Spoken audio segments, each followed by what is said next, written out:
Landon Hayes had lost everything that ever mattered to him on a blood-soaked spring morning in 1874. And now, 3 years later, he was still trying to outrun the ghosts that haunted his every waking moment. The Montana sunset painted the rugged landscape in hues of amber and gold as Landon guided his chestnut stallion along the ridge overlooking Whispering Creek.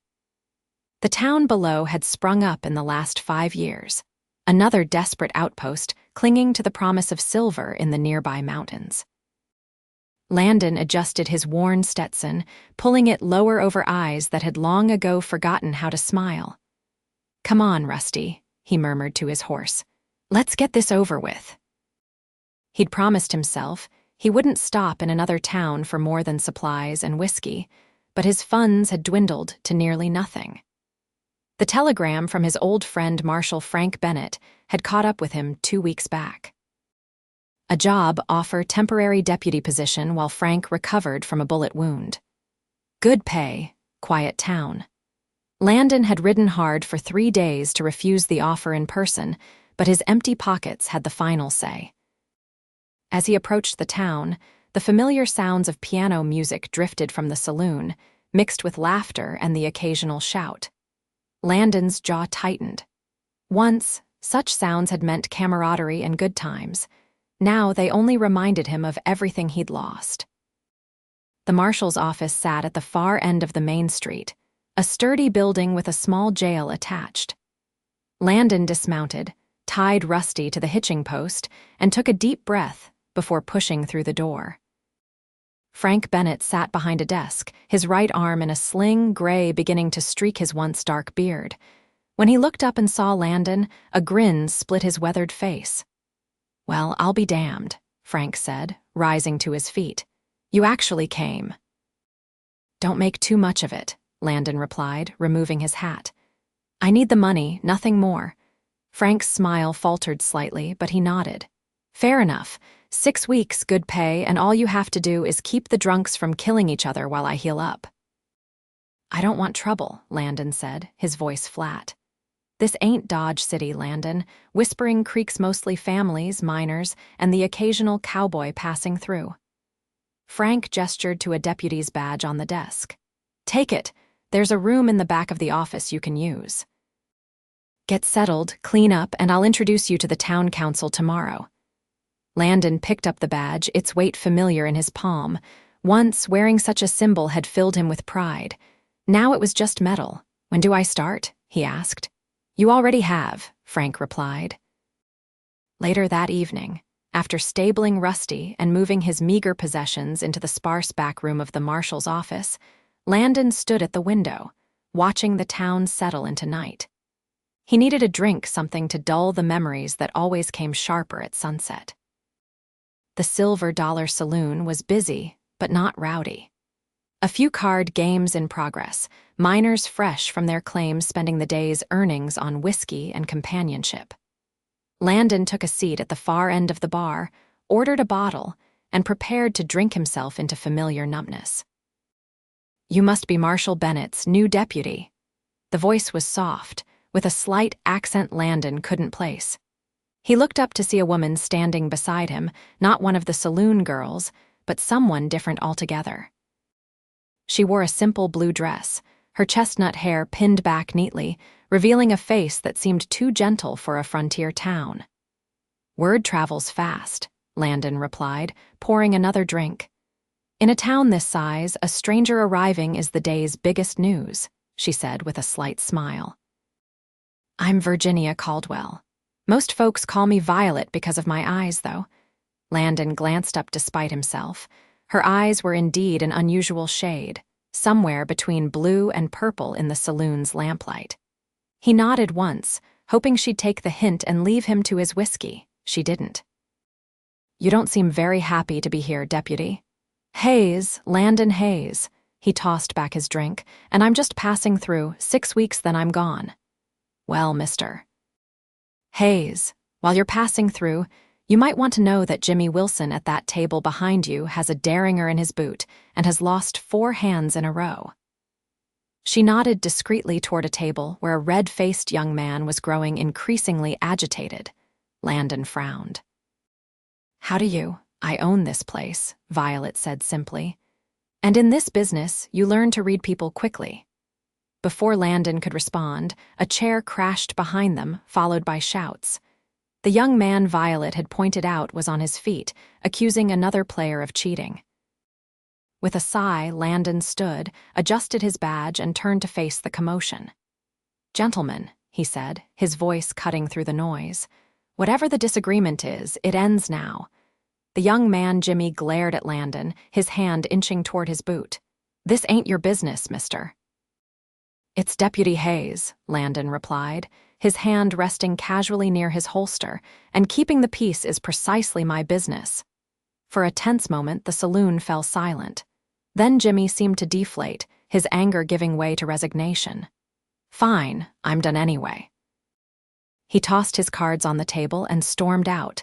Landon turned back to find Violet watching him with interest. Thank you, she said. Usually takes more than words to calm Jimmy down. Landon returned to his seat. Sometimes a man just needs a reason to back down without losing face. Violet studied him for a moment. You've done this before. In another life, Landon replied, pouring another drink. The whiskey burned going down, but not enough to chase away the memories or the woman's perceptive gaze. Well, Deputy Hayes, Violet said, your drinks are on the house tonight. Consider it a welcome to Whispering Creek. As she walked away to attend to other customers, Landon found himself watching her the way she moved with purpose, the genuine smile she offered patrons, how she commanded respect without demanding it. She was unlike any saloon owner he'd ever encountered. Not that it mattered. 6 weeks and he'd be gone. The next morning dawned clear and crisp. Landon woke with a dull headache and the familiar emptiness that had been his constant companion for 3 years. He splashed cold water on his face, dressed, and headed out to meet the town council as Frank had arranged. The meeting went as expected: suspicious looks from the businessmen who made up the council, cautious acceptance of Frank's judgment in appointing him, and the usual warnings about keeping order without disrupting commerce. Landon had heard it all before and said as little as possible. Afterward, Frank gave him a tour of the town, introducing him to shopkeepers and prominent citizens.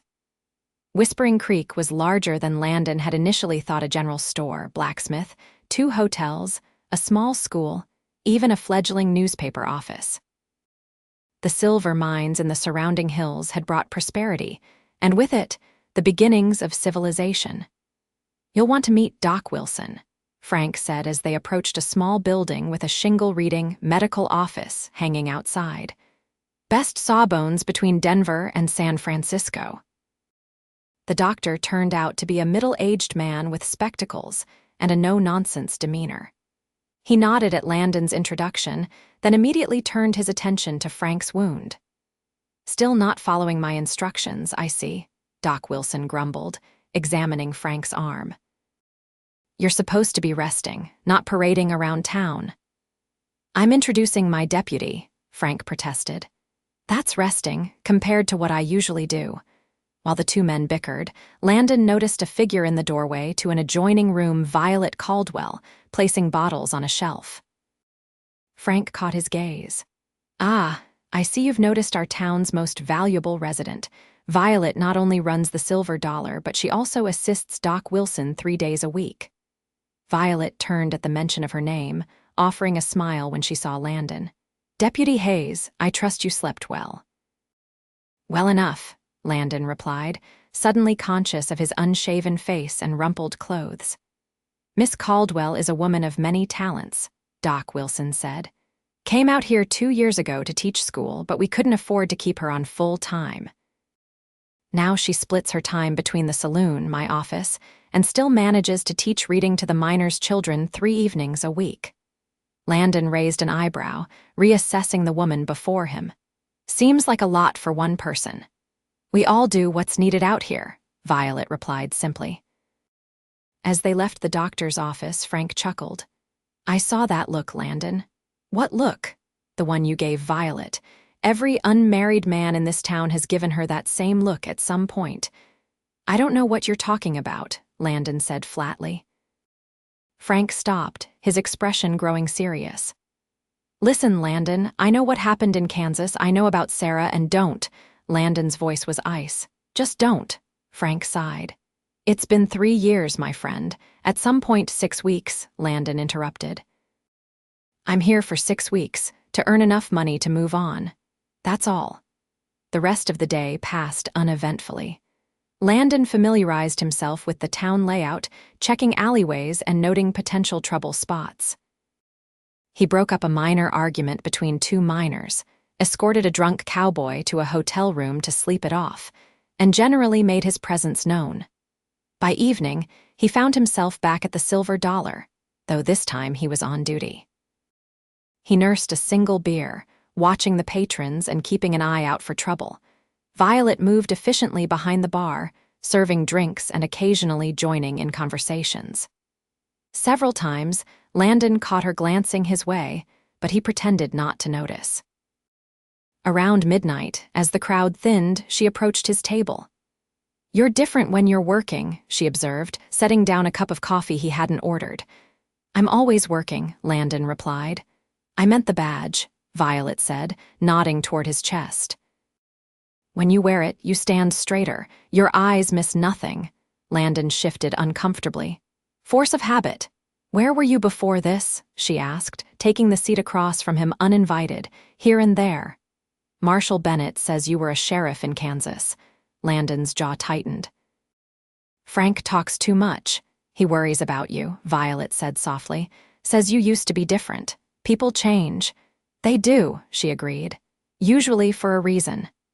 They sat in silence for a moment, the piano player in the corner softly playing a melancholy tune. Finally, Landon spoke. Why did you leave teaching to run a saloon? Violet smiled, accepting the change of subject. I didn't leave teaching. I still teach. The saloon came to me when my uncle died. He left it to me, his only living relative. I came west to teach and found myself with an unexpected inheritance. Most women would have sold it. Most women haven't been on their own since they were 16, Violet countered. The saloon provides a good income, which allows me to teach those who can't afford to pay, and working with Doc Wilson lets me help people in other ways. Landon studied her face, finding no artifice there. You're an unusual woman, Miss Caldwell. And you're hiding from something, Deputy Hayes, she replied, rising from the table. Your coffee's getting cold. As she walked away, Landon couldn't help but watch her, a strange feeling stirring inside him, the first hint of interest in another human being he'd felt in 3 long years. He quickly suppressed it, turning his attention back to the saloon patrons. 6 weeks. That was all. Then he'd be gone, and Violet Caldwell would be just another memory to leave behind. The days fell into a routine. Landon patrolled the town during the day, dealing with minor disturbances, and occasionally riding out to nearby mining camps when disputes needed settling. At night, he kept watch at the Silver Dollar, nursing a single beer until closing time. Frank's arm was healing well, but slower than the impatient Marshall would have liked. Doc Wilson insisted on at least another month before Frank could resume his duties fully, which meant Landon's 6-week commitment might extend further. A week into his stay, Landon found himself watching Violet more than he should. There was something compelling about the way she handled herself, firm, but kind with drunk minors, patient with the children she taught, efficient when assisting Doc Wilson.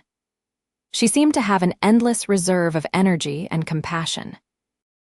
One afternoon, as Landon was walking his patrol route, he noticed a small gathering outside the schoolhouse. Drawing closer, he saw Violet sitting on the steps, surrounded by a dozen children of various ages. She was reading aloud from a book, her animated voice bringing the story to life. Landon stopped a respectful distance away, not wanting to interrupt, but found himself caught up in the tale, something about a knight and a dragon. The children sat rapt, their faces reflecting every emotion in the story. When Violet finished, they erupted in cheers and questions, which she answered with patience and warmth. As the children dispersed, Violet noticed Landon watching. She smiled and waved him over. "Deputy Hayes, did you come for a reading lesson?" she teased. "Just passing by," he said, suddenly feeling foolish for lingering. "Well, since you're here, you can help me carry these books back to my house," Violet said, gesturing to a stack beside her. "Unless you're too busy keeping our fair town safe from bandits and rustlers." There was a playful challenge in her eyes that Landon found himself responding to despite his better judgment. "I suppose I can spare a few minutes." They walked side by side, Landon carrying most of the books, Violet pointing out various townspeople and sharing snippets of local history. Her house turned out to be a small but well-kept cottage behind the Silver Dollar, with a garden plot that was beginning to show spring growth. "It's not much," Violet said as she unlocked the door, "but it's mine."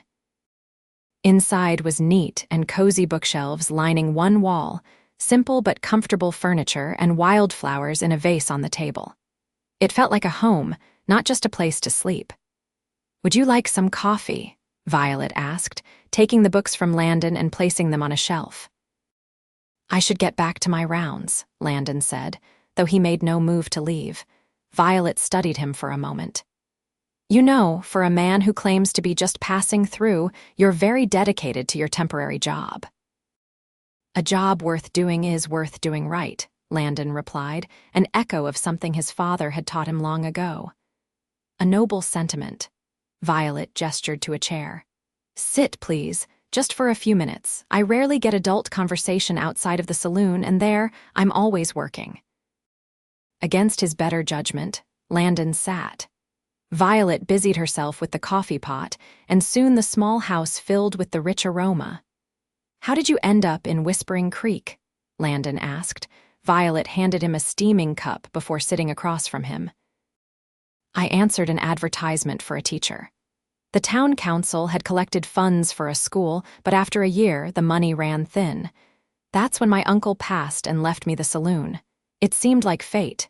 "You believe in fate?" "I believe things happen for a reason," she said, her unusual violet eyes studying him over the rim of her cup. "Even the painful things." Landon looked away. "Some things have no reason, they're just cruel." "Perhaps," Violet conceded, "or perhaps the reason isn't clear until later." They sat in silence for a moment, the ticking of a small clock on the mantel the only sound. "Frank told me a little about what happened to you," Violet finally said, her voice gentle. "Not details, just that you lost your wife and child." Landon's grip tightened on the cup. "Frank should mind his own business. He cares about you. Caring doesn't change anything." "No," Violet agreed, "but it makes the burden lighter to carry." Landon stood abruptly. "I need to finish my rounds." Violet made no move to stop him, merely nodding. "Thank you for helping with the books, Deputy."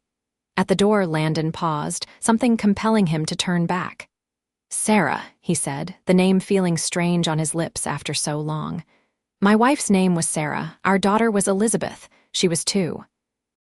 Violet's eyes softened with compassion, but blessedly, she asked no questions. "Thank you for telling me," she said simply.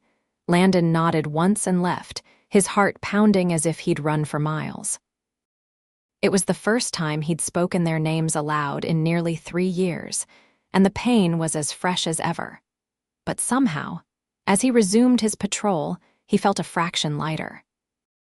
The following week brought trouble to Whispering Creek in the form of 3 hard-looking men who rode into town one afternoon. Landon was at the general store when he first noticed them dusty, armed, and watching everything with calculating eyes. The kind of men who brought trouble wherever they went. He followed them to the Silver Dollar, where they took a corner table and ordered whiskey. Landon positioned himself at the bar, casually watching as they drank and whispered among themselves. Violet emerged from the back room, carrying a crate of bottles. Her step faltered slightly when she saw the newcomers, but she quickly recovered, continuing her work without drawing attention to herself. One of the men, however, noticed her. He nudged his companions, and all 3 turned to watch her movements with predatory interest. Landon felt his muscles tense, his hand instinctively moving closer to his gun. When Violet approached their table to deliver fresh drinks, the largest of the men grabbed her wrist. "Well now, ain't you a pretty thing?" he drawled, his voice carrying across the quiet afternoon saloon. "What's a fine-looking woman like you doing in a dusty hole like this? Earning a living," Violet replied coolly, extracting her wrist from his grasp. "That'll be 50 cents for the whiskey." The man laughed, a harsh sound. "Feisty too, I like that." "The lady asked for payment," Landon said, approaching the table. 50 cents. The three men looked up, noticing Landon's badge for the first time. The tension in the room thickened.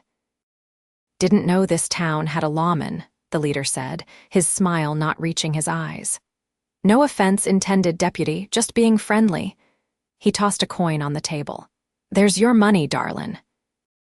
Violet took the coin and moved away, her expression neutral but her eyes finding Landon's briefly in silent communication. "You gentlemen just passing through?"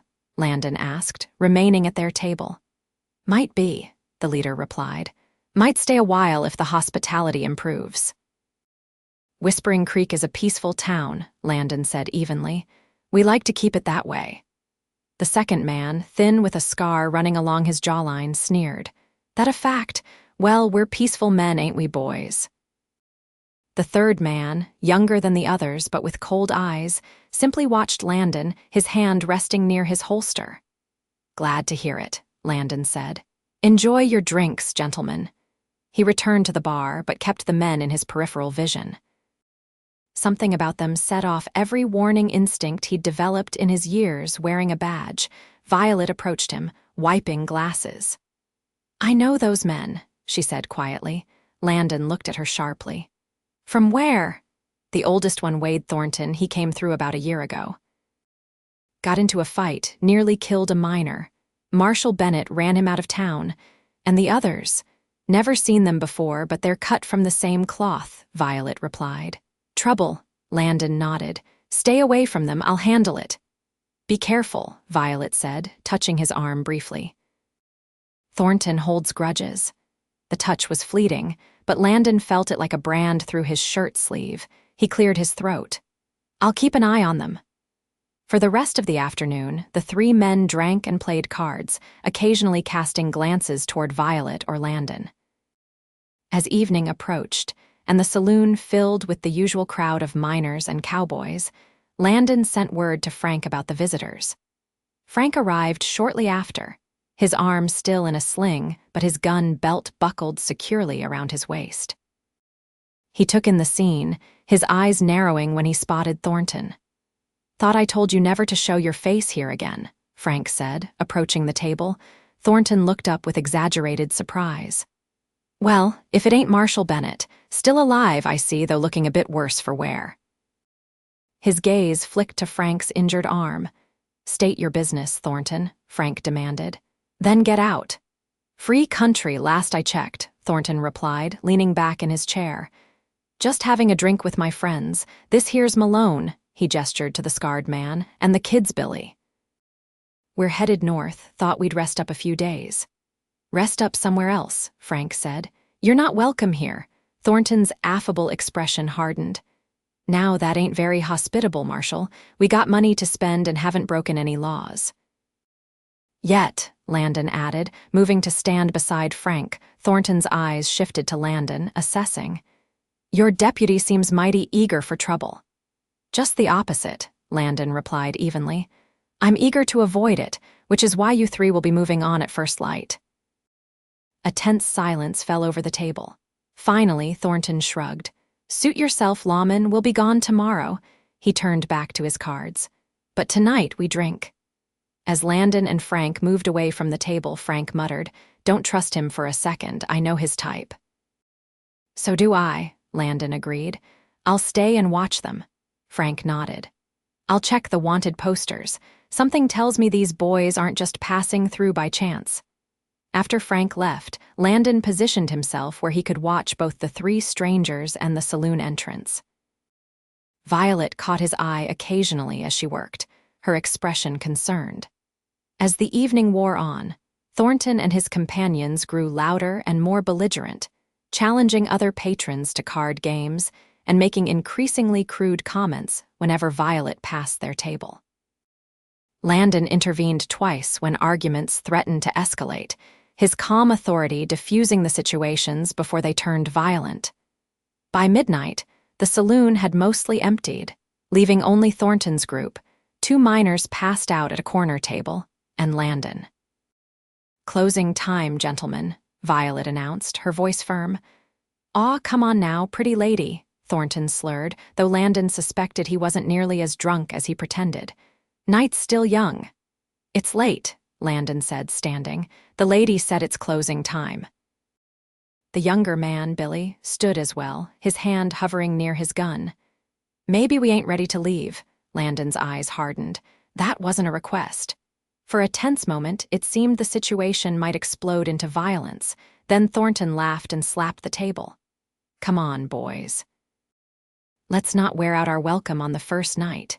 He stood, swaying slightly. "We'll be back tomorrow, sweetheart," he called to Violet with a wink. As the 3 men left, Landon followed them to the door, watching as they crossed the street to the hotel. Only when they were inside did he turn back to Violet, who was already clearing tables. "I don't like this," she said quietly. "They're planning something." "I know," Landon agreed. "Frank's checking wanted posters. I'll have answers by morning." Violet sighed, pushing a strand of hair back from her face. "Thank you for being here tonight. Thornton is unpredictable." "Just doing my job," Landon replied, though they both knew he'd stayed well past his shift. "Still," Violet said, meeting his eyes. "Thank you." Something passed between them in that moment, a connection that transcended mere gratitude or duty. Landon felt his pulse quicken and quickly looked away. "I'll walk you home," he said, his voice rougher than intended. "That's not necessary. It's just behind the building." "With those 3 in town, I'd feel better making sure you're safe," Landon insisted. Violet studied him for a moment, then nodded. "Let me finish closing up." As they walked the short distance to her cottage, the night was quiet except for the distant piano music from another saloon down the street. Stars blanketed the sky above, brilliant in the clear mountain air. At her door, Violet turned to face him. "Would you like to come in for coffee?" The invitation hung in the air between them, weighted with possibilities. Landon hesitated, drawn to the warmth in her eyes but afraid of what it might awaken in him. "I should get back," he said finally. "Lock your door and windows." Disappointment flashed briefly across Violet's face, but she nodded. "Good night, then, Deputy Hayes." "Landon," he corrected, surprising himself. "My name is Landon," she smiled. "Good night, Landon." As he walked back toward the marshal's office, Landon fought the urge to look back. Something was happening to him, something he'd thought impossible after losing Sarah and Elizabeth. Feelings were stirring that he'd buried alongside them, and it terrified him. 6 weeks, he reminded himself. Just a job, just a town, just another stop on an endless road going nowhere. But for the first time in 3 years, he wondered if there might be someone worth stopping for. Morning brought answers about Thornton and his companions. Frank had found wanted posters for all 3 men: robbery, assault, and in Thornton's case, murder. "They hit a bank in Colorado last month," Frank explained, spreading the posters on his desk. "Killed a teller. There's a substantial reward." "That explains why they're here," Landon said, studying the posters. "Whispering Creek's got a bank and a silver shipment due tomorrow." "Exactly my thinking," Frank agreed. "We need to arrest them before they make their move." 3 armed men who know we're onto them." Landon shook his head. "We need a plan and we need help." They spent the morning organizing a small group of trusted townsmen who could assist if needed. The bank manager was warned, and the silver shipment schedule was discreetly altered. By noon, they were ready to confront Thornton and his gang, but when they arrived at the hotel, the clerk informed them that the 3 men had checked out at dawn. "They said they were going fishing," the clerk added. "Paid in advance for another night, though." Landon and Frank exchanged glances. "They're scouting the area," Landon said. "Looking for escape routes, planning their approach to the bank." "Or they realized we were onto them and decided to move on," Frank suggested. though he didn't sound convinced. "Not Thornton," Landon replied, thinking of the calculating look in the man's eyes. "He's not the type to walk away from money." They organized patrols of the town and surrounding trails, but by evening, there was still no sign of Thornton or his men. An uneasy tension settled over Whispering Creek as word spread about the wanted outlaws. That night, Landon found himself at the Silver Dollar again, ostensibly to watch for Thornton's return, but increasingly aware that his desire to see Violet played a significant role in his choice of location. She seemed subdued, her usual smile less frequent as she served customers and managed the saloon. When she finally had a moment, she joined Landon at his table. "Any sign of them?" she asked. "Nothing," Landon replied, "but they'll be back." Violet nodded, her fingers absently tracing patterns on the wooden tabletop. "I've been thinking about what you said last night, about some things having no reason, just being cruel." Landon stiffened slightly but said nothing. "I lost someone too," Violet continued softly. "My fiancé, Michael. He was a doctor in Philadelphia. There was a typhoid outbreak. He worked day and night treating patients until—" She paused, swallowing hard, "until he became one himself." "I'm sorry," Landon said, meaning it. "For a long time I couldn't understand why," Violet said. "Why him? Why someone who helped people, who saved lives? It seemed so pointless, so cruel." "Did you find an answer?" Landon asked. Genuinely curious, Violet looked up, meeting his eyes. "Not an answer exactly, but I found purpose again. I came west to start over, to help build something new. And I discovered that even in the midst of loss, life continues. It changes us, but it doesn't have to destroy us." The words struck Landon with unexpected force. For 3 years, he'd allowed his grief to consume him, to define him. He'd existed rather than lived, moving from place to place without purpose or connection. "Does it get easier?" he asked, the question escaping before he could stop it. Violet's hand moved across the table to cover his. "Not easier," she said gently. "Different, the pain changes shape. Some days it's a weight you can barely carry. Other days, it's more like a shadow always there, but not overwhelming." Landon looked down at their hands, her small but strong atop his weathered one. He should pull away, maintain the distance he'd carefully cultivated. Instead, he turned his hand over, his fingers closing around hers. "I don't know how to do that," he admitted, his voice barely audible above the saloon noise. "How to make it a shadow instead of a weight." "You start by allowing yourself to feel something besides grief," Violet said, her eyes holding his. "Anything, anger, hope, friendship." She hesitated. "Even attraction." The word hung between them, acknowledgement of the current that had been building since they'd met.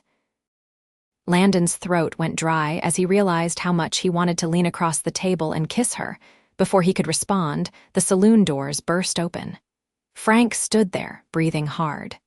"Landon, Thornton's men have been spotted at the Wilkins Ranch. They've taken hostages." The moment shattered. Landon released Violet's hand and stood, his expression hardening into the mask he wore as a lawman. "How many hostages?" he asked, checking his gun.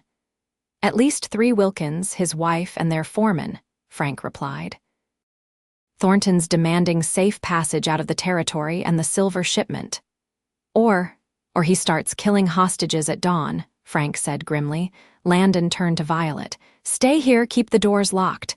Her face had paled, but her voice was steady. "Be careful." With a quick nod, Landon followed Frank into the night, his mind already calculating distances, approaches, and tactics. The Wilkins Ranch was 5 miles outside town, close enough to reach quickly, far enough to give Thornton a tactical advantage. As they gathered men and supplies for the confrontation, Landon pushed aside all thoughts of Violet and their conversation. He couldn't afford distractions, not with lives at stake. And yet, her words echoed in his mind. "It doesn't have to destroy you."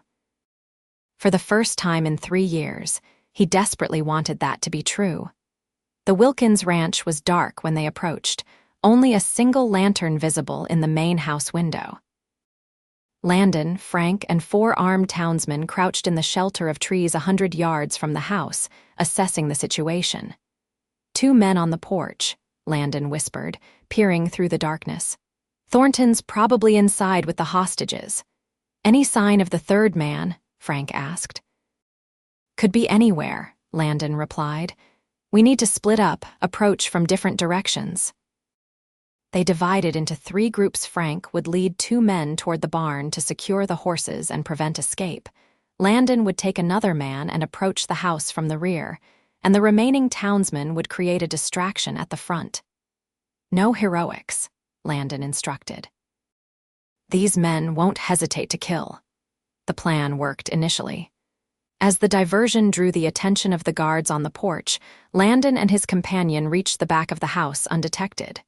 Through a window, Landon could see Thornton pacing the main room, a rifle in his hands.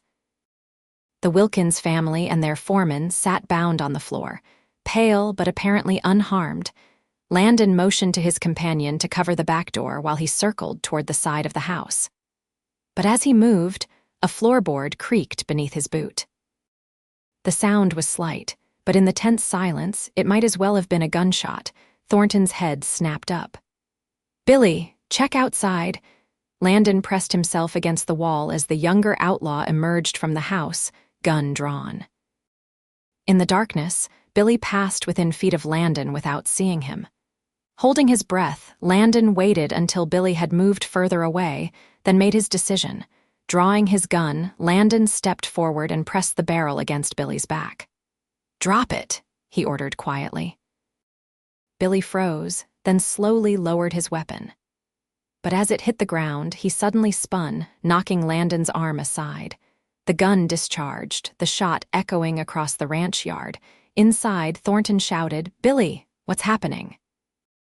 Landon and Billy grappled in the darkness, each fighting for control. Though younger, Billy was strong and desperate. He landed a solid punch to Landon's jaw, momentarily stunning him. As Billy reached for his fallen gun, Landon tackled him, and both men went down hard. Distantly, Landon heard shouting and more gunfire. The distraction had become a full-fledged confrontation. He focused on the immediate threat, wrestling Billy for dominance. With a sudden move, Billy produced a knife, its blade glinting in the faint moonlight. He slashed wildly, catching Landon's arm. Pain lanced through him, but Landon managed to grab Billy's wrist, twisting until the knife fell. A final desperate struggle, and Landon pinned the younger man, pressing his gun to Billy's temple. "Don't move," he growled. The front of the house had erupted in chaos. Gunfire, shouting, the crash of breaking glass. Securing Billy with a quick blow to the head that left him unconscious, Landon bound the outlaw's hands with his own belt, then moved toward the commotion. Rounding the corner, he saw Malone lying motionless on the porch, blood pooling beneath him. Frank and one of the townsmen were exchanging fire with Thornton, who had taken position behind an overturned table inside the house. "Landon," Frank shouted. "The hostages." Through the window, Landon could see Mrs. Wilkins frantically working to untie her husband and the foreman. They were exposed, vulnerable to stray bullets. Making a split-second decision, Landon crashed through a side window, rolling to his feet inside the house. Thornton whirled, firing wildly. Landon felt the heat of a bullet passing his cheek as he dove behind a sofa. "It's over, Thornton," Landon called. "Malone's down, Billy's captured. Surrender!" "Like hell," Thornton snarled, firing again. Landon counted the shots 5, 6. A 6-shooter now empty. He surged to his feet as Thornton reached for another gun at his belt. Their eyes met across the room, Thornton's filled with rage and desperation, Landon's cold with determination. Both men fired simultaneously. Landon felt the impact high on his left shoulder, spinning him half around. But his own shot had found its mark. Thornton staggered backward, a dark stain spreading across his chest. He looked down at it with almost comical surprise before collapsing. The sudden silence was deafening. "Landon," Frank was at his side, supporting him as his knees threatened to buckle. "How bad?" I'll live, Landon gritted out, though the pain was intensifying by the second. The hostages? All safe, Frank assured him. Let's get you to Doc Wilson. The ride back to town was a blur of pain and fading consciousness. Landon was vaguely aware of being carried into the doctor's office, of concerned voices and the sharp smell of antiseptic. Then darkness claimed him. When Landon awoke, sunlight was streaming through unfamiliar curtains. He blinked, disoriented, until the events of the night came rushing back. Attempting to sit up, he gasped as pain lanced through his shoulder. "Careful," a soft voice admonished. "You'll tear the stitches." Landon turned his head to see Violet sitting beside the bed, dark circles under her eyes suggesting she'd been there for some time. How long? He managed to ask, his throat dry. "About 14 hours, Violet replied, offering him water. "The bullet went clean through, but you lost a lot of blood." As Landon drank gratefully, he took in his surroundings. He was in a small room off the main area of Doc Wilson's office, lying in a narrow bed. His chest was bare except for bandages wrapped around his left shoulder and upper torso. "Thornton?" he asked after a moment. "Dead," Violet confirmed. "Billy's in jail. Malone didn't make it either." Landon nodded, a familiar emptiness filling him. More death, more violence. The endless cycle he'd been caught in since losing his family. As if reading his thoughts, Violet said gently, "You saved the Wilkins family. Without you, they would all be dead." "Small comfort to Thornton's mother, whoever she might be," Landon replied bitterly. "Thornton made his choices," Violet said firmly. "You did what you had to do." They fell silent, the ticking of a clock marking the passage of time. Finally, Violet spoke again. "When Frank brought you in, covered in blood." She paused, her voice catching. "I thought I'd lost you too." The simple admission hit Landon with unexpected force. He looked at Violet, really looked at her, and saw the fear and concern in her eyes. Fear for him. Something cracked inside him, a fissure in the wall he'd built around his heart. "I'm still here," he said softly. Violet's hand found his, fingers intertwining. "Yes," she whispered. "You are." The next few days passed in a haze of recovery. Doc Wilson insisted Landon remain in the infirmary, concerned about infection and blood loss. Frank visited daily, bringing news of the town's relief and gratitude. The Wilkins family sent food and a heartfelt letter of thanks, but it was Violet's presence that marked the hours. Between her duties at the saloon and assisting Doc Wilson with other patients, she spent every spare moment with Landon. They really talked about their pasts, their losses, their hopes. Landon found himself sharing stories about Sarah and Elizabeth that he'd kept locked away for years. The day Elizabeth took her first steps. The way Sarah sang off key while cooking. The simple, perfect happiness of their life before it was shattered. In turn, Violet spoke of Michael, of their plans and dreams, of the devastating swiftness with which typhoid had claimed him. She talked about her journey west, about finding purpose in teaching and unexpected strength in herself. "I never thought I'd feel this way again," Landon admitted one evening as twilight painted the room in soft hues. "After Sarah, I convinced myself that part of me died with her. And now?" Violet asked, her voice barely above a whisper. Landon met her eyes. "Now I'm not so sure." The honesty of it terrified him. For 3 years, grief had been his companion, his identity. To consider letting it go felt like betrayal. "It's not betrayal, you know," Violet said, once again seeming to read his thoughts. "Loving again doesn't diminish what you had with Sarah." "How did you know what I was thinking?" Violet smiled softly. "Because I thought the same thing when I realized I was falling in love with you." The words hung in the air between them, honest and vulnerable. Landon's heart hammered in his chest as he reached for her, drawing her closer until their foreheads touched. "I don't know if I'm ready," he confessed. "I don't know if I can be what you deserve." "I'm not asking for promises," Violet replied. "Just a chance, for both of us."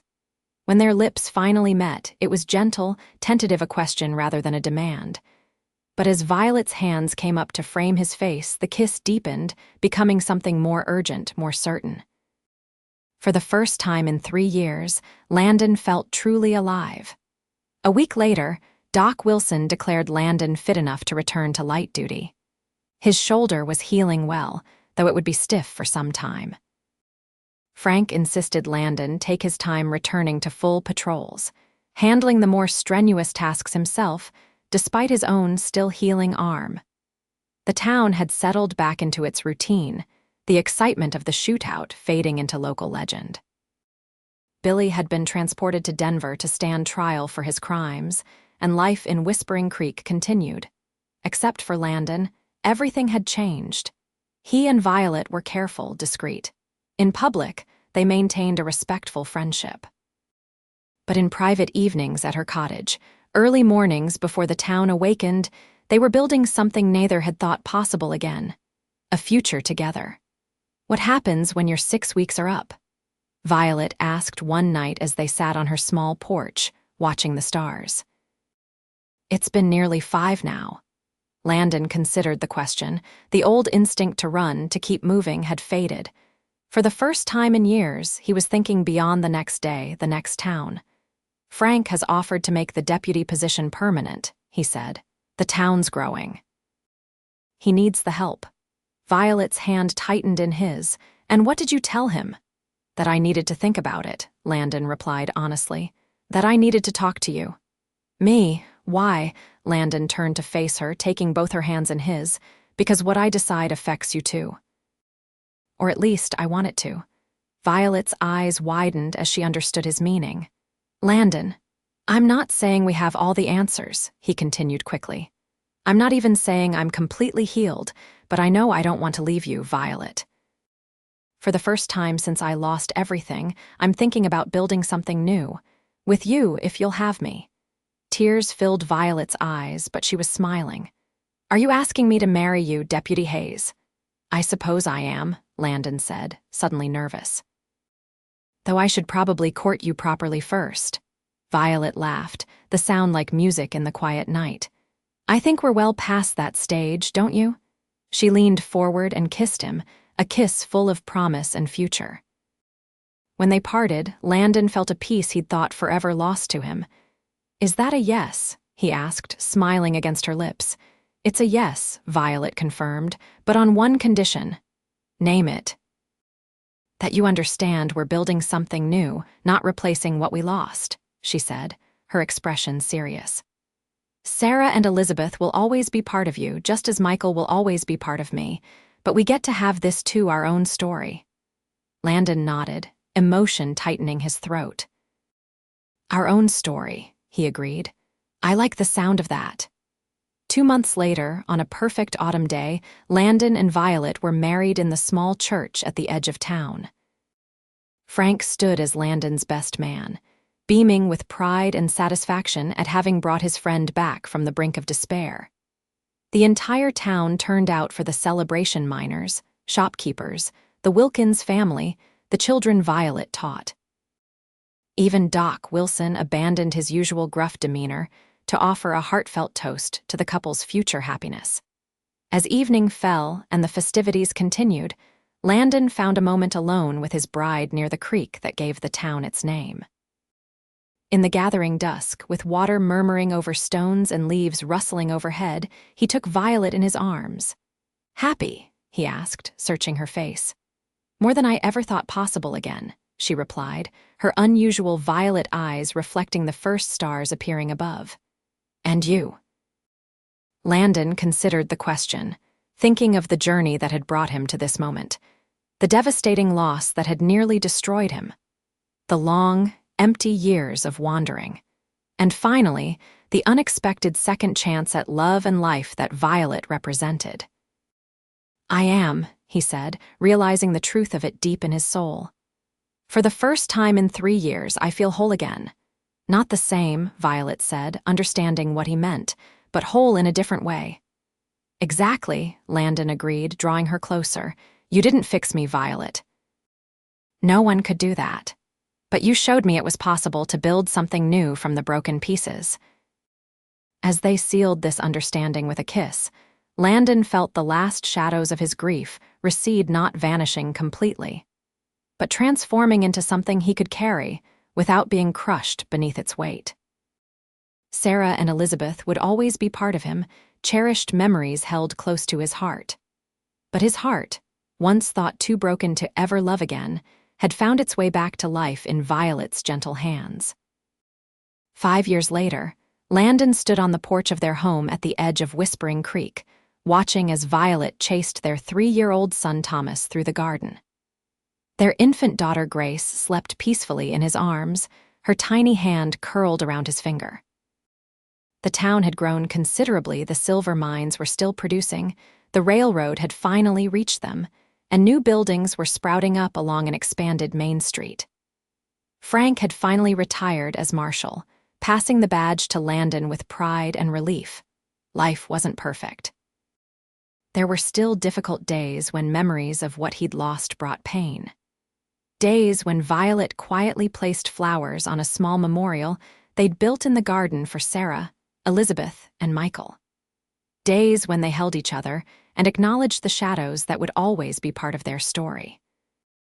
But those days grew less frequent as new memories accumulated: Thomas's first steps, Grace's birth, the quiet evenings when he and Violet sat together planning their future. The happiness they'd built together wasn't a replacement for what they'd lost, but something entirely new and precious in its own right. As Thomas's laughter rang out and Violet looked up to catch Landon's eye, her smile as bright as the day he'd fallen in love with her, Landon felt a profound gratitude wash over him. For the woman who had taught him that a broken heart could heal. For the family they'd created together. For the courage to begin again when all had seemed lost. "Papa," Thomas called, running toward him with arms outstretched. "Come play." Landon carefully transferred the sleeping Grace to the cradle on the porch and scooped up his son, swinging him high as Violet joined them. "What are you thinking about?" she asked, slipping her arm around his waist. "You looked so serious just now." Landon pulled her close, their family complete in this simple embrace. "I was thinking about how life surprises you," he said. "How sometimes the worst thing that happens to you leads to the best thing." Violet looked up at him, understanding in her eyes. "Not a straight line, is it?" "No," Landon agreed, kissing her forehead, "but I wouldn't change where it led me." As the sun set over the mountains, painting the sky in brilliant hues of orange and gold, Landon Hayes, once a broken man who thought himself beyond healing, held his family close and embraced the life he'd never expected to find. A life built on love's extraordinary capacity for renewal and the quiet courage it takes to begin again.